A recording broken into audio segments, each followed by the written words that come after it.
Hello friends, आज के session में बीपीएससी टीआरई 4 के लिए मोस्ट इंपॉर्टेंट 20 प्रश्नों को सॉल्व करेंगे। सब्जेक्ट है हमारा भूगोल और सेट नंबर है हमारा 34। इससे पहले ऑलरेडी हमने 33 सेट करा रखा है।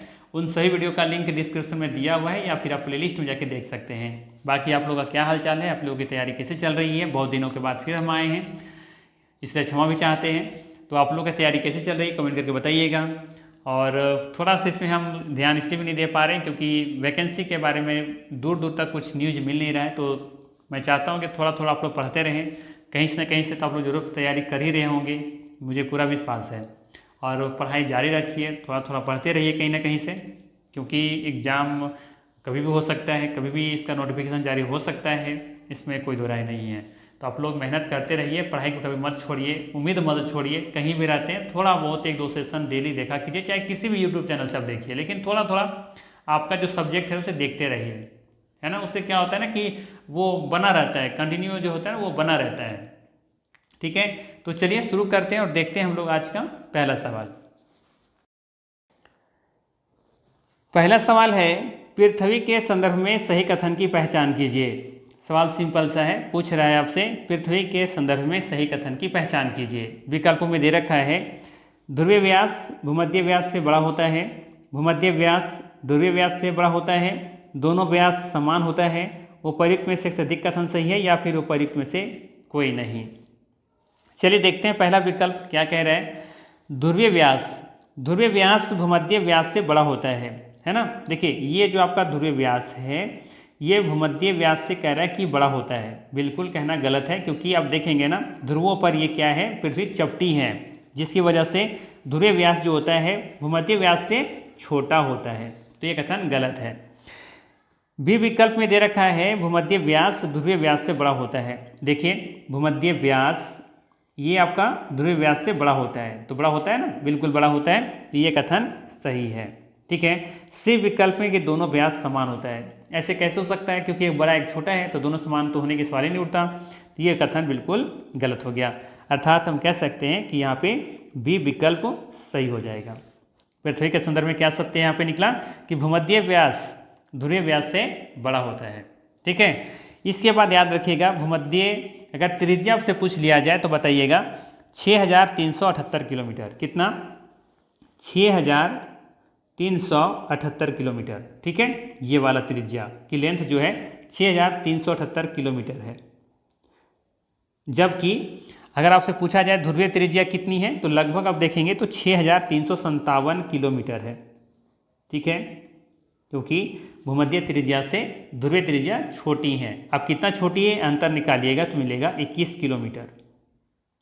ठीक है, तो अगर ये भी सवाल आपसे पूछा जाता है कि कितना डिफरेंस है, अंतर कितना है दोनों त्रिज्याओं में, तो ये 21 किलोमीटर का अंतर है। ठीक है, क्लियर हो गया। चलिए अगला सवाल देखिए। अगला सवाल है, गंगोत्री हिमनद किस राज्य में स्थित है? विकल्प में है अरुणाचल प्रदेश, उत्तराखंड, सिक्किम, उपर्युक्त में से अधिक या फिर उपर्युक्त में से कोई नहीं। बताइए सही उत्तर क्या होगा? सही उत्तर होगा इसका बी विकल्प उत्तराखंड। ध्यान रखिएगा, गंगोत्री हिमनद उत्तराखंड में स्थित है और यहीं से गंगा निकलती है। ठीक है, किस नाम से निकलती है आप लोग कमेंट करके बताइएगा। और साथ ही साथ ये भी याद रखिएगा, गंगोत्री हिमनद भारत के सबसे प्रसिद्ध हिमनदों में से एक है। यह उत्तराखंड के उत्तर काशी जिले में गंगोत्री राष्ट्रीय उद्यान के अंतर्गत ये स्थित है। ठीक है, गंगोत्री हिमनद के अंतिम छोर पर एक गुफानुमा स्थान है जिसे गौमुख कहते हैं। यहीं से निकलने वाली नदी को हम क्या कहते हैं? भागीरथी नदी कहते हैं। बाद में देवप्रयाग में भागीरथी और अलकनंदा के संगम से गंगा नदी बनती है। ठीक है, तो सिंपल से याद रखिएगा, गौमुख से निकल रहा है भागीरथी, भागीरथी आगे चल करके देवप्रयाग मिलती है और उसके बाद फिर ये गंगा के नाम से जानी जाती हैं। ठीक है, चलिए अगला सवाल देखते हैं। अगला सवाल है, निम्नलिखित में से कौन सा कायांतित चट्टानों का उदाहरण नहीं है? बताना है निम्नलिखित में से कौन सा कायांतित चट्टानों का उदाहरण नहीं है। विकल्प में है ग्रेनाइट, शिस्ट, नाइस, एक से अधिक या फिर उपर्युक्त में से कोई नहीं। बताना है कि निम्नलिखित में से कौन सा कायांतित चट्टान का उदाहरण नहीं है। सही उत्तर है ग्रेनाइट। ग्रेनाइट ये कायांतरित चट्टान का उदाहरण नहीं है। ध्यान रखिएगा, पृथ्वी की ऊपरी ठोस परत विभिन्न प्रकार की चट्टानों से बनी है। इनके आधार पर चट्टानों को 3 भागों में बांटा जाता है: आग्नेय चट्टान, अवसादी चट्टान और कायांतरित चट्टान। कायांतरित चट्टान क्या होता है? जब आग्नेय या अवसादी चट्टानें अत्यधिक ताप और दाब के कारण अपना रूप बदल लेती हैं तो उन्हें कायांतरित चट्टान कहते हैं। ठीक है, कायांतरण का मतलब होता है रूप परिवर्तन। इससे कुछ कुछ उदाहरण हैं, जैसे कि नाइस, सिस्ट, संगमरमर, क्वार्जाइट, स्लेट, ये सभी कायांतरित चट्टान के उदाहरण हैं। ठीक है, इसके बाद ग्रेनाइट के बारे में याद रखिएगा, ये तो आग्नेय चट्टान का उदाहरण है। ग्रेनाइट जो है ना, ये आग्नेय चट्टान का उदाहरण है। ठीक है, तो ये याद रखिएगा। चलिए आगे देखते हैं। अगला सवाल है, लू किस ऋतु की विशेषता है? बताना है कि लू किस ऋतु की विशेषता है। पतझड़, शीत ऋतु, ग्रीष्म ऋतु, ऊपरयुक्त में से अधिक होगा या फिर ऊपरयुक्त में से कोई नहीं। बहुत ही आसान सा सवाल है, सही उत्तर हो जाएगा ग्रीष्म ऋतु। याद रखिएगा, लू एक बहुत गर्म, शुष्क और तेज हवा होती है जो ग्रीष्म ऋतु खास करके मई जून में ये चलती है। ये हवा मुख्यतः उत्तर पश्चिम भारत और उत्तरी भारत के मैदानों में ये चलती हैं। ठीक है ना, तो ध्यान रखिएगा। ये कहाँ चलती हैं? तो खास करके राजस्थान, पंजाब, हरियाणा, दिल्ली, उत्तर प्रदेश, बिहार, मध्य प्रदेश के क्षेत्रों में ये देखने को मिलती हैं। ठीक है, तो ये ध्यान रखिएगा। अगला सवाल है, ऑपरेशन फ्लड। ऑपरेशन फ्लड किस क्रांति से संबंधित है? विकल्प में है हरित क्रांति, श्वेत क्रांति, रजत क्रांति, एक से अधिक या फिर ऊपरयुक्त में से कोई नहीं। सही उत्तर है विकल्प नंबर बी, श्वेत क्रांति। याद रखिएगा, ऑपरेशन फ्लड का संबंध किससे है? श्वेत क्रांति से है। ठीक है, चलिए आगे देखते हैं। अगला सवाल है, निम्नलिखित में से कौन सी एक मीठे पानी की झील है? बताना है कि निम्नलिखित में से कौन सी एक मीठे पानी की झील है। चिल्का, लोकटक, वुलर, ऊपरयुक्त में से एक से अधिक या फिर ऊपरयुक्त में से कोई नहीं। यहाँ पे अधिक छूटा हुआ है, पेन कुछ ज़्यादा ही मोटा चल रहा है, थोड़ा सा इसको कम कर लेते हैं। चलिए बताइए इसका सही उत्तर क्या होगा। विकल्पों में अब देखेंगे तो चिल्का झील जो कि उड़ीसा में है, ये खारे पानी की सबसे बड़ी झील है। ठीक है ना, तो ये खारे पानी का झील है, ये तो होगा नहीं। लोकटक झील आप देखेंगे कि मणिपुर में है। कहाँ पे है? ये मणिपुर में है और ये मीठे पानी की झील है। ठीक है, ये तो सही है। और ये भी याद रखिएगा, लोकटक जो है ना, ये पूर्वोत्तर भारत की सबसे बड़ी मीठे पानी की झील है। पूरे भारत का पूछे तो वुलर झील होगा, लेकिन पूर्वोत्तर भारत का पूछा जाए तो ये सबसे बड़े मीठे पानी की झील है लोकटक झील। ठीक है ना, इसके बाद है वुलर झील। तो वुलर झील आप देखेंगे जम्मू कश्मीर में है और ये भी मीठे पानी का झील है और ये भारत की सबसे बड़ी मीठे पानी की प्राकृतिक झीलों में से एक है। और इसका निर्माण आप देखेंगे ना तो झेलम नदी के कारण हुआ है, तो ये भी मीठे पानी का झील है। सही उत्तर हो जाएगा डी विकल्प, ऊपरयुक्त में से एक से अधिक कथन यहाँ पे सही है, कोई दिक्कत नहीं होना चाहिए। ठीक है, याद रखिएगा, चिल्का झील उड़ीसा में है, लोकटक मणिपुर में है, वुलर जम्मू कश्मीर में है। लोकटक झील और वुलर झील ये दोनों मीठे पानी का झील है, जबकि चिल्का झील खारे पानी की झील है। ठीक है, चलिए अगला सवाल देखिए। अगला सवाल है, निम्नलिखित में से किस ग्रह का घनत्व सबसे कम है? पृथ्वी, मंगल, शनि, ऊपरयुक्त में से अधिक होगा या फिर ऊपरयुक्त में से कोई नहीं। इसमें भी छूटा हुआ है। चलिए बताइए इसका सही उत्तर क्या होगा। सही उत्तर होगा शनि। दिए गए विकल्पों में से देखेंगे तो सबसे ज़्यादा जो घनत्व है किसका है? शनि ग्रह का है। ठीक है, याद रखिएगा, शनि का घनत्व सबसे कम क्यों है?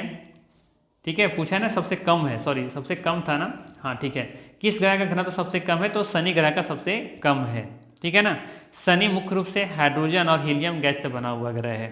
ठीक है, इस कारण इसका औसत घनत्व देखेंगे ना तो केवल लगभग आप आई थिंक 0.69 ग्राम पर घन सेंटीमीटर है इसका।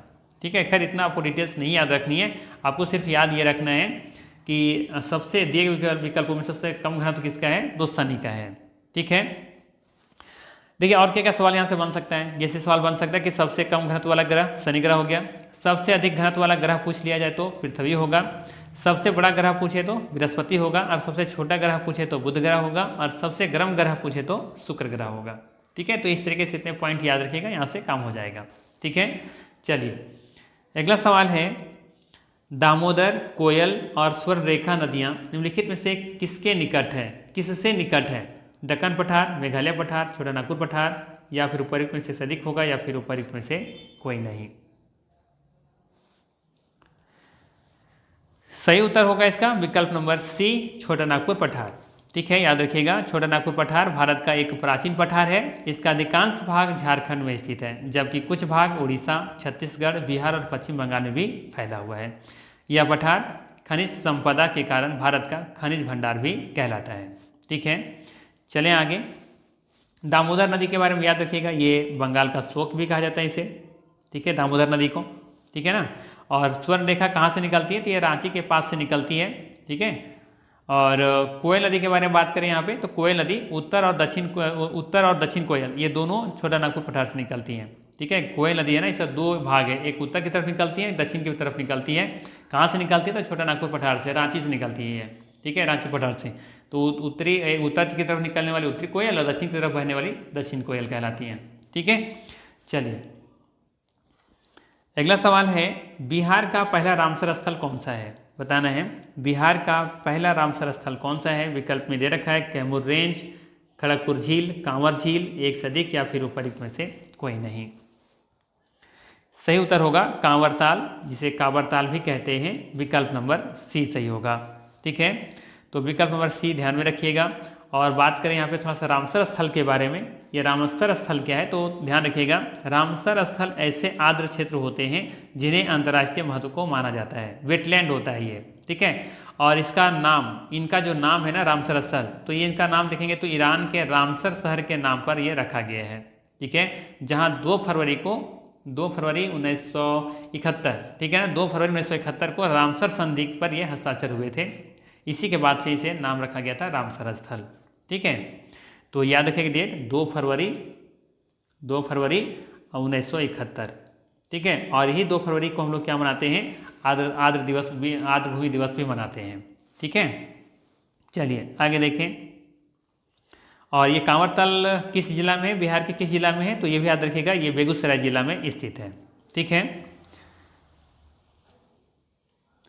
चलिए अगला सवाल है, झारखंड में स्थित कोडरमा निम्नलिखित में से किस खनिज का अग्रणी उत्पादक है? बॉक्साइट, अभ्रक, लौह अयस्क, या फिर उपरोक्त में से अधिक होगा, या फिर उपरोक्त में से कोई नहीं।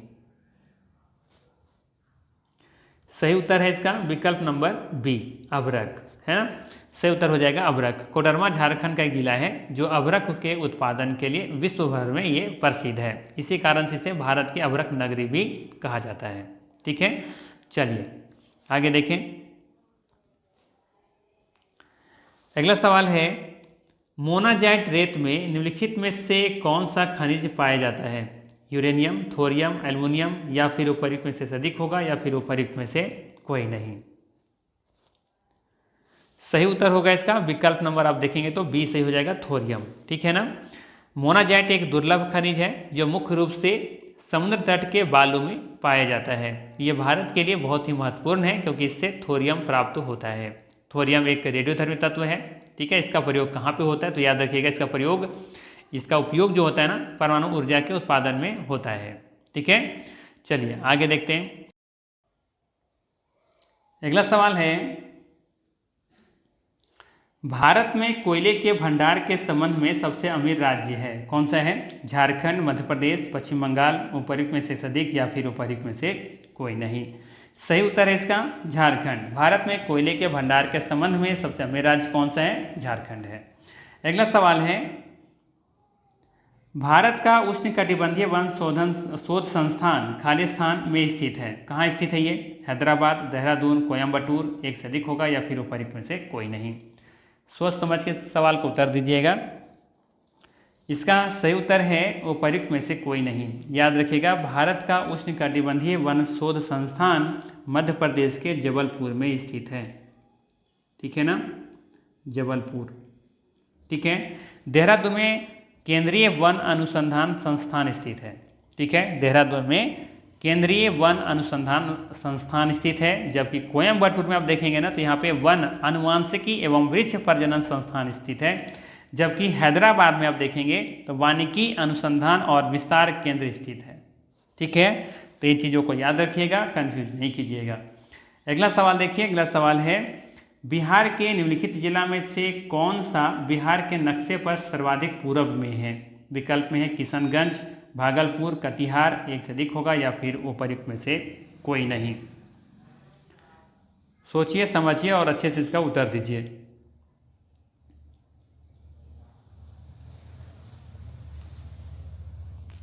सही उत्तर होगा इसका विकल्प नंबर ए किशनगंज। ठीक है ना, याद रखिएगा बिहार का सबसे पूर्वोत्तर या सबसे पूर्व में स्थित कौन सा राज्य जिला है? तो किशनगंज है। ठीक है, ये विकल्प यहाँ पे सही हो जाएगा। ठीक है, किशनगंज जो है ना बिहार का सबसे पूर्वी जिला है और ये 3 सीमाओं से जुड़ा हुआ है, पश्चिम बंगाल, नेपाल, ठीक है, और पश्चिम बंगाल के माध्यम से बांग्लादेश के निकट क्षेत्र भी देखने को मिलता है। ठीक है, तो किशनगंज इसका सही उत्तर हो जाएगा। अगर आपसे पूछा जाए सबसे पश्चिमी जिला कौन सा है तो कैमूर होगा। ठीक है, सबसे बड़ा जिला पूछा जाए तो पश्चिमी चंपारण, सबसे छोटा जिला पूछे तो शिवहर होगा। ठीक है, चलिए अगला सवाल है निम्नलिखित में से जम्मू एवं कश्मीर में खारे पानी की झील कौन सी है? डल झील है, वुलर झील है या फिर सांभर होगा, एक से अधिक होगा या फिर उपयुक्त में से कोई नहीं। वुलर के बारे में तो पहले बता चुके हैं, है ना, बाकी के बारे में बताइए जल्दी से।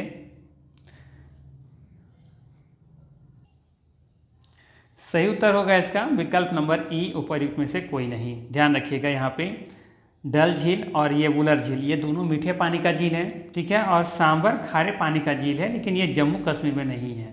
ठीक है ना, ये कहाँ पर है? ये राजस्थान में स्थित है। इसीलिए सवाल का सही जवाब होगा विकल्प नंबर ई, उपयुक्त में से कोई नहीं। ठीक है, यहाँ पे देखेंगे तो जम्मू कश्मीर में डल झील है, वुलर झील है, नागिन झील है और एक पेंगोंग झील भी है। ठीक है, तो पेंगोंग झील जो है ना वो खारे पानी का झील है, लेकिन नागिन झील, वुलर झील, डल झील ये तीनों मीठे पानी का झील है जो कि जम्मू कश्मीर में है। ठीक है, तो यहाँ पे कंफ्यूज नहीं करना है। सांभर झील खारे पानी का झील है, लेकिन ये जम्मू कश्मीर में नहीं है, ये राजस्थान में है। ठीक है, अगला सवाल देखिए, अगला सवाल है दक्षिण भारत की सबसे ऊंची चोटी कौन सी है? गुरु शिखर, अनाईमुड़ी, डोडा बेटा, एक से अधिक होगा या फिर उपयुक्त में से कोई नहीं। सही उत्तर है विकल्प नंबर बी, अनाईमुड़ी। ध्यान रखिएगा दक्षिण भारत की सबसे ऊंची चोटी कौन सी है? अनाईमुड़ी है, जिसकी ऊंचाई आप देखेंगे ना तो 2695 मीटर है। ठीक है, ये दक्षिण भारत की सबसे ऊंची चोटी है। ठीक है, और इसके अलावा ध्यान में रखिएगा यहाँ पे गुरु शिखर के बारे में, ये तो जानते ही होंगे राजस्थान में है और ये अरावली पर्वत की सबसे ऊंची चोटी है और इसकी ऊंचाई आप देखेंगे तो 1722 मीटर है, 1722 मीटर। ठीक है, डोडा बेटा आप देखेंगे तो कहाँ पर है? ये तमिलनाडु में है, नीलगिरी पर स्थित है ये, और नीलगिरी पर्वतमाला की ये सबसे ऊंची चोटी है डोडा बेटा। ठीक है, और इसकी ऊंचाई आप देखेंगे तो 2637 मीटर है। ठीक है, तो आप देख सकते हैं अंदर यहाँ पे, तो ये अनाईमुड़ी जो है ये दक्षिण भारत की सबसे ऊंची चोटी है, जबकि नीलगिरी की सबसे ऊंची चोटी कौन सी है? डोडा बेटा है, जिसकी ऊंचाई 2637 मीटर है। क्लियर हो गया? यहाँ से कोई कन्फ्यूजन नहीं होना चाहिए। बढ़ते हैं आगे।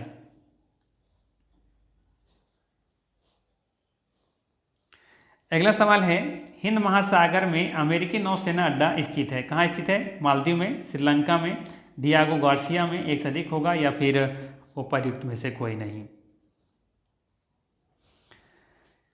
चलिए सही उत्तर है इसका डियागो गार्सिया में, विकल्प नंबर सी यहाँ पे इस सही हो जाएगा।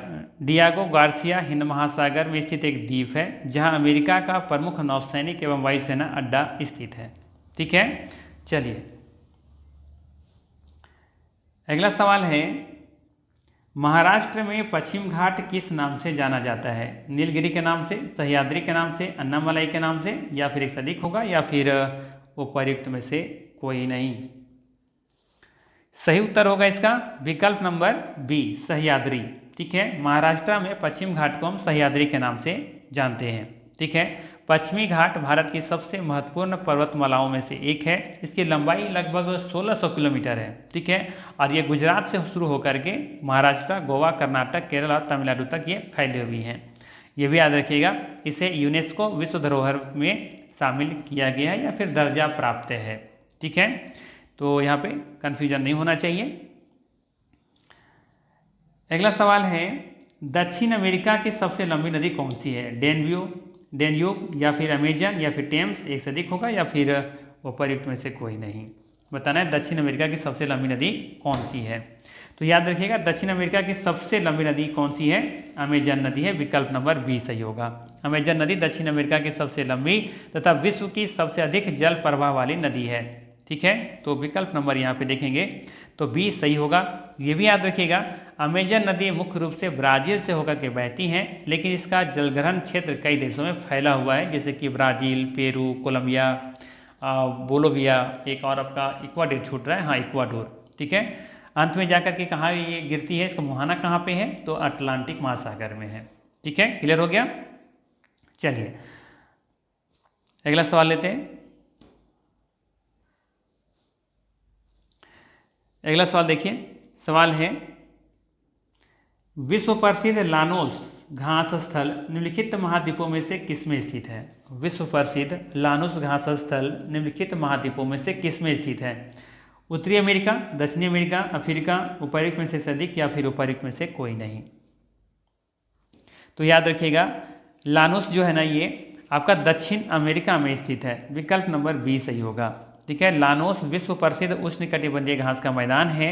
यह मुख्य रूप से वेनेजुएला और कोलंबिया में ओरिनोको, ठीक है, ओरिनोको नदी के ये मैदान में फैला हुआ है।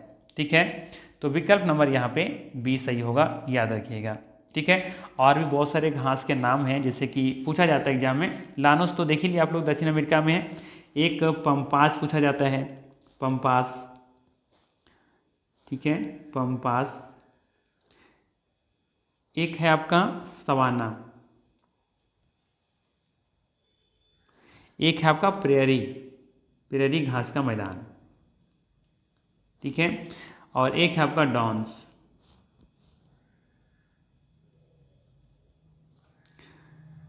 तो बताना इसका उत्तर सही क्या होगा। ठीक है, देखिए पंपास आपको देखने को मिलेगा अर्जेंटीना में। ठीक है, अर्जेंटीना, अर्जेंटीना। और साथ ही साथ एक और देश है उरुग्वे। ठीक है, उरुग्वे में भी पंपास जो घास का मैदान है यहाँ देखने को मिलता है, इसका विस्तार यहाँ पे देखने को मिलता है, ये कह सकते हैं आप। सवाना तो सिंपल सा ये अफ्रीका में देखने को मिलता है। ठीक है, प्रेरी घास कहाँ पाई जाती है, ये उत्तरी अमेरिका में, उत्तरी अमेरिका। ठीक है, ये प्रेरी के बारे में कुछ और इम्पोर्टेंट बात आप लोग को बताते रहते हैं अक्सर, आप लोग बताइएगा वो क्या खास बात है, किस नाम से और जानते हैं प्रेरी को, क्या है ये। और ऑस्ट्रेलिया में हम लोग डॉन्स देखते हैं। ठीक है, ऑस्ट्रेलिया। ठीक है, तो ये भी चार जो नाम है, जो प्रसिद्ध नाम है, जो कि एग्जाम में अक्सर पूछा जाता है। तो देखिए आज के जो सेशन में हमने 20 सवाल लिए थे ना, बहुत ईजी लेवल के सवाल थे, बहुत ईजी लेवल के सवाल थे। लेकिन सच मानिए किसी तरह का सवाल एग्जाम में पूछे जाते हैं, लेकिन जब हम परीक्षा में बैठते हैं ना तो नर्वस हो जाते हैं और ऐसे ऐसे सवाल देख करके भी हम डर जाते हैं और इस ईजी सवाल को भी गलती करके आ जाते हैं। ठीक है, ईजी सवाल ही रहते हैं एग्जाम में, ज़्यादा टफ लेवल के एग्जाम में प्रश्न नहीं आते हैं। लेकिन जब हम प्रश्न देखते हैं तो लगता है यार ये आंसर होगा, वो होगा, मतलब पैनिक कर जाते हैं यार। इजी सवाल को भी हम हार्ड समझ लेते हैं, लेकिन वही एग्जाम दे करके जब वापस घर लौटते हैं, एक दो दिन जैसे बीतता है, जब पेपर को उठाकर देखते हैं तो लगता है यार ये तो सवाल तो मैंने पढ़ा था, इसका आंसर तो ये होता, इसका आंसर तो वो होता। तो फिर लगता है कि आंसर की क्वेश्चन तो बहुत ईजी था, लेकिन जब एग्जाम में बैठते हैं ना तो यही सवाल आपको भारी महसूस होता है। क्यों? क्योंकि आप प्रैक्टिस ही नहीं करते। प्रैक्टिस कीजिएगा तभी तो ऐसे सवालों देख करके आप छोड़ देते हैं यार ये बहुत ईजी सवाल है। ईजी सवाल ही एग्जाम में ज़्यादातर आते हैं। 40 क्वेश्चन जो पूछे जाते हैं ना बीपीएससी टीआरई में, उन 40 क्वेश्चन आप देखेंगे ना तो लगभग 30 क्वेश्चन, 25 से 30 क्वेश्चन ऐसे होते हैं जो बिल्कुल ईजी लेवल के होते हैं। 5 क्वेश्चन से लेकर 10 क्वेश्चन ऐसे होते हैं जो थोड़ा बहुत मतलब कह सकते हैं कंपटीशन वहीं से मतलब तय होता है कि कहाँ जाने वाला है, किसका सिलेक्शन होने वाला है। 5 से 10 क्वेश्चन जो होता है, बाकी तो 25-30 ईजी क्वेश्चन होते हैं। अब उठा के देख लीजिए पेपर। तो मेरा ये कहना है कि ईजी क्वेश्चन का भी प्रैक्टिस किया कीजिए। ठीक है, क्योंकि एग्जाम में ईजी क्वेश्चन देख करके हम पैनिक करते हैं। ठीक है, लगता है ईजी क्वेश्चन है छोड़ ही देते हैं, क्या पढ़ना है इसको, और वही एग्जाम में देखकर डर जाते हैं, पैनिक कर जाते हैं, जो कि नहीं होना चाहिए ऐसा। ईजी क्वेश्चन को भी अच्छे से पढ़िए, मन से पढ़िए, ध्यान से पढ़िए, एग्जैक्ट आंसर याद रखिए। ठीक है, तो ये था हमारा आज का सेशन जिसमें 20 सवाल देखें। वीडियो कैसा लगा जरूर बताइएगा। बाकी फिर मिलते हैं इसी तरह के नेक्स्ट वीडियो में। Thanks for watching.